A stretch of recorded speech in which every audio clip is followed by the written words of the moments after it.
Anatolia, October 1553. The tent was closed.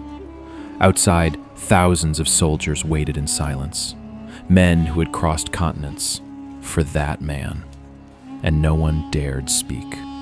Inside the tent, there were only three things: Mustafa, two guards, and a rope. The Sultan did not enter.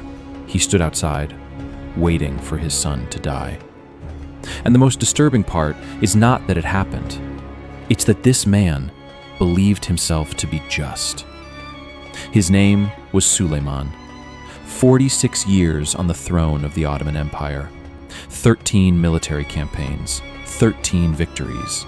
An empire that touched 3 continents, from Budapest to the Persian Gulf, from Egypt to the borders of the Holy Roman Empire, Algiers to the west, the Persian frontier to the east, Mecca and Medina to the south, the entire Mediterranean essentially, an Ottoman lake.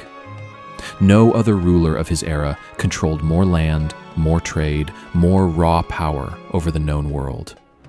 But the title his people gave him was not conqueror, it was Kanuni, the Lawgiver. In a world where kings ruled through fear and force, Suleiman built something different. A code of laws that tried to be just. A system that applied to merchants and soldiers, to Muslims and Christians, to nobles and commoners. He believed in this. It wasn't political performance. It was the core of how this man understood himself, as someone capable of holding the world in his hands and still being fair with it. And then, in October 1553, the lawgiver ordered the execution of his own son, without trial, without investigation, without a single question. This is the story of how he got there, and what that decision reveals about what power does to a man when it lasts too long. The Lawgiver. In 1520, Suleiman was 26 years old with an already vast empire in his hands. Any other man would have been content to manage it. He pushed forward. In his first year of reign, he took Belgrade, the fortress that had blocked the Ottoman advance into Europe for nearly a century. In his second year, he expelled the Knights of St. John from Rhodes. In 1526, he dismantled the Kingdom of Hungary at the Battle of Mohacs in less than 2 hours. 2 hours, an entire kingdom. Then he reached the gates of Vienna. For the first time in living European memory, there was a force that no Christian coalition could guarantee would stop.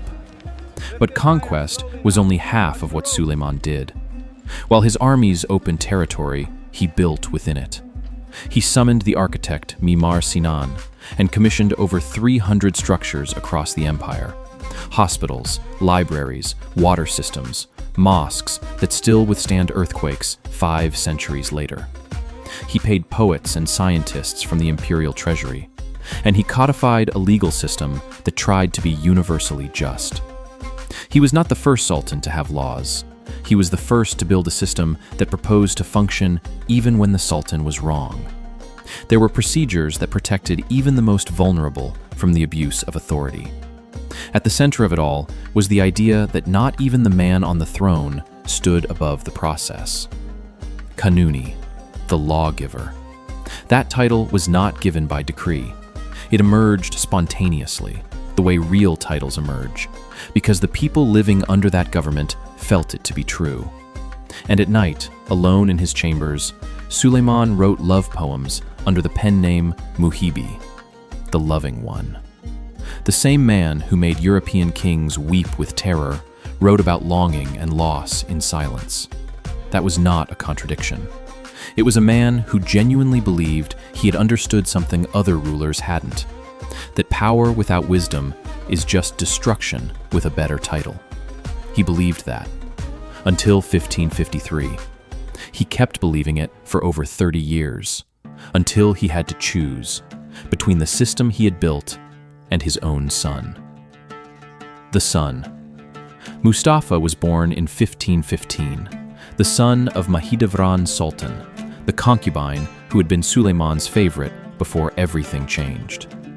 From early on, he was the kind of prince empires dream of producing. Intelligent, disciplined, physically imposing. He learned military strategy with ease. He governed the province of Manisa, the traditional post for Ottoman heirs, with a competence that impressed even those who preferred not to be impressed. The Janissaries adored him. That matters more than it might seem.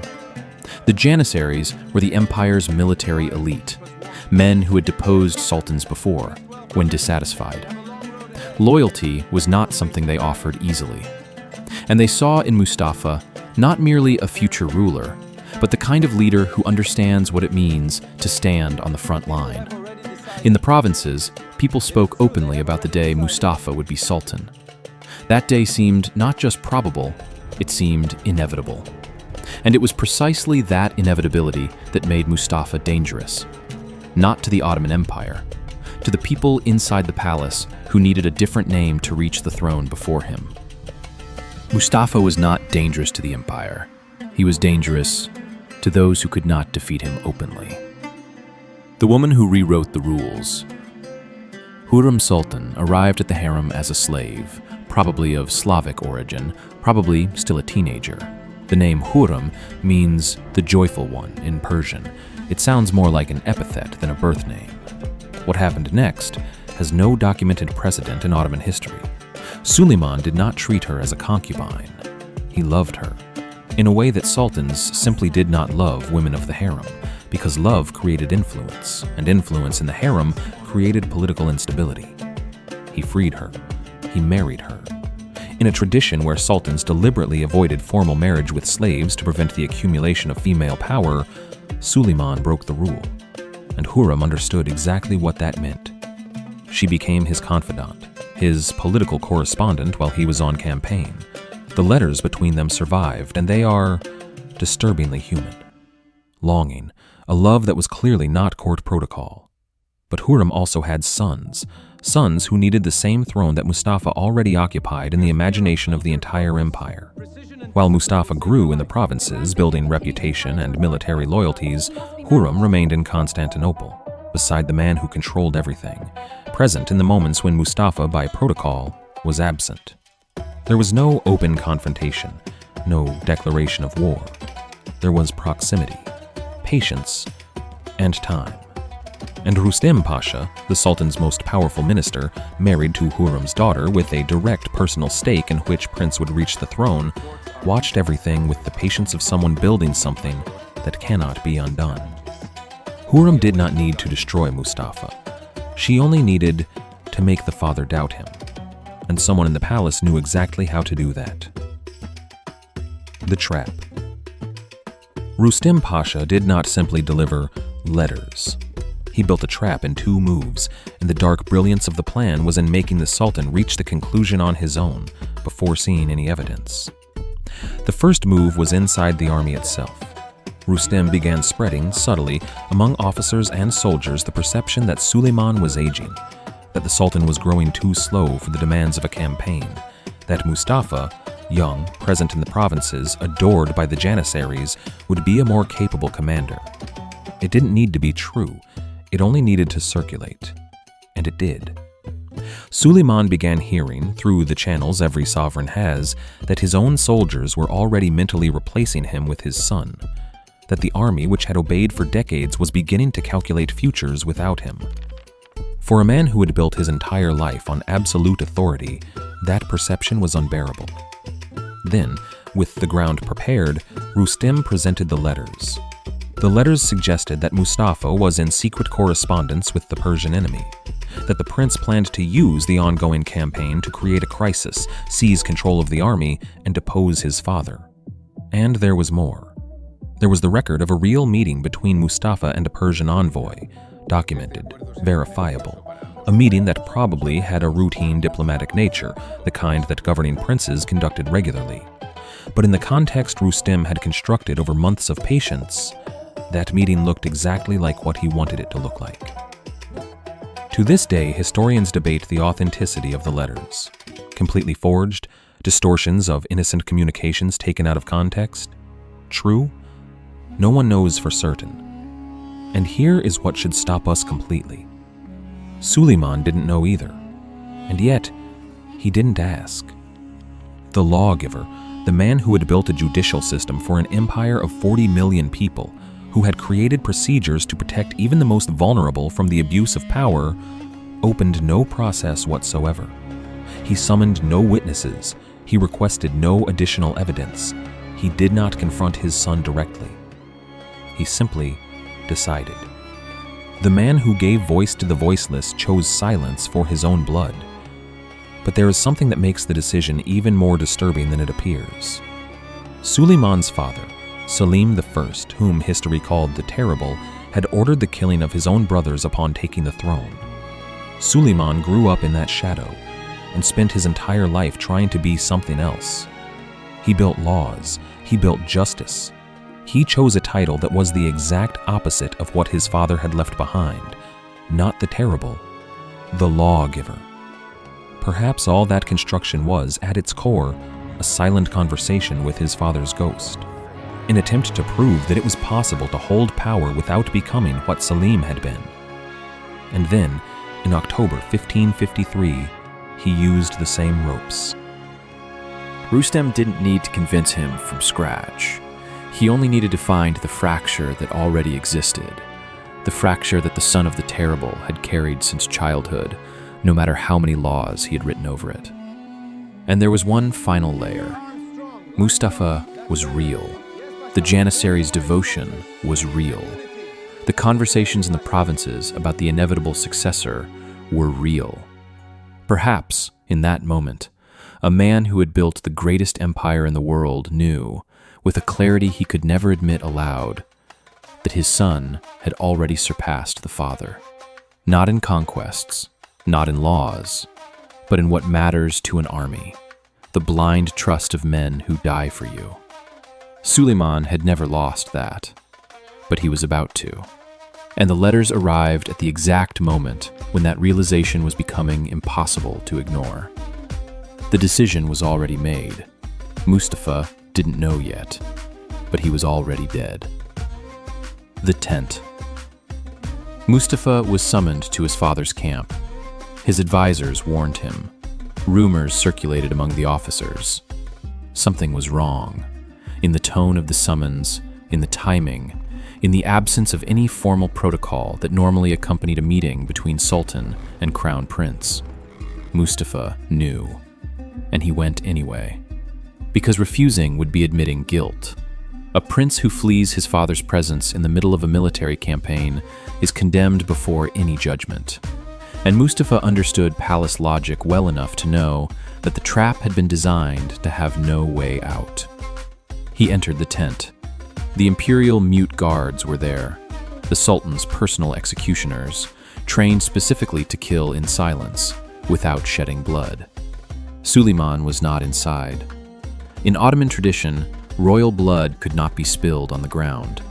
Death had to be clean on the outside to hide the crime within. Mustafa fought, not as a prince, as a man trying to live.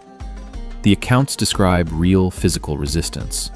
The guards had difficulty, but there were two of them, and the ropes did their work. When the guards came out, Suleiman entered.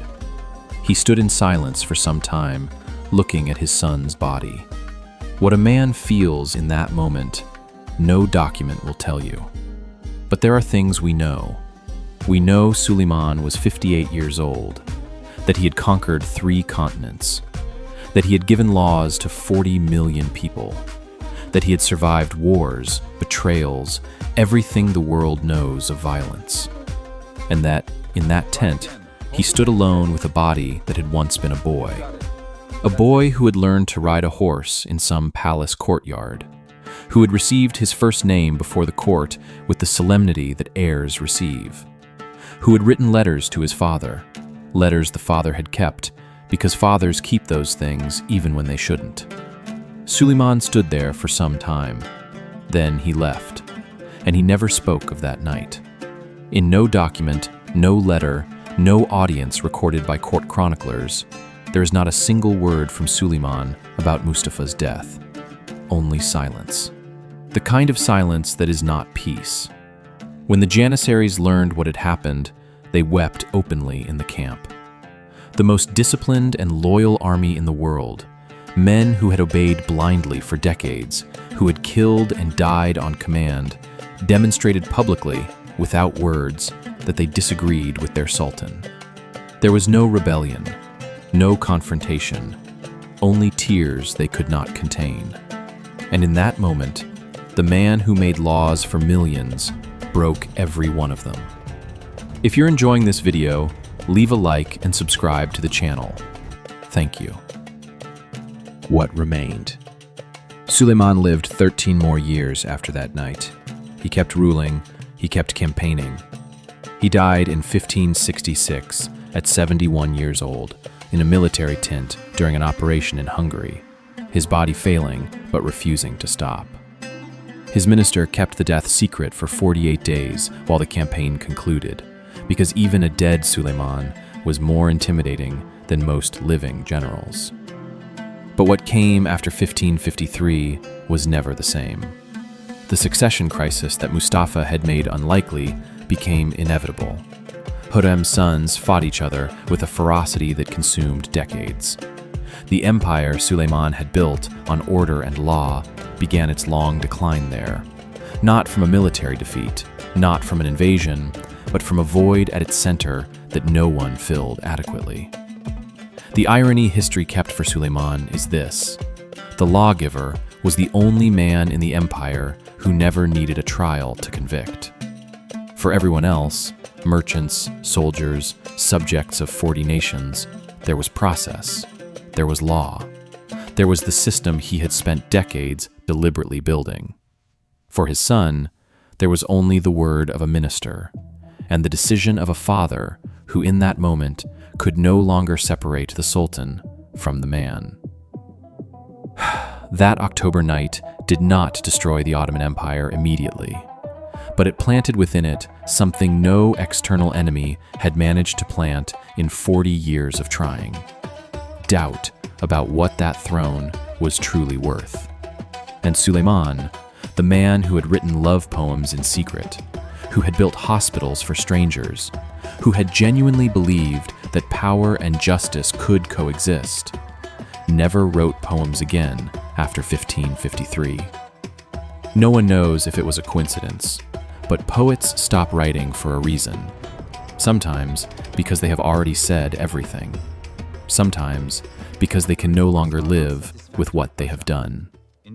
If this story left you thinking about what happens when a man believes a convenient lie, you need to know another one.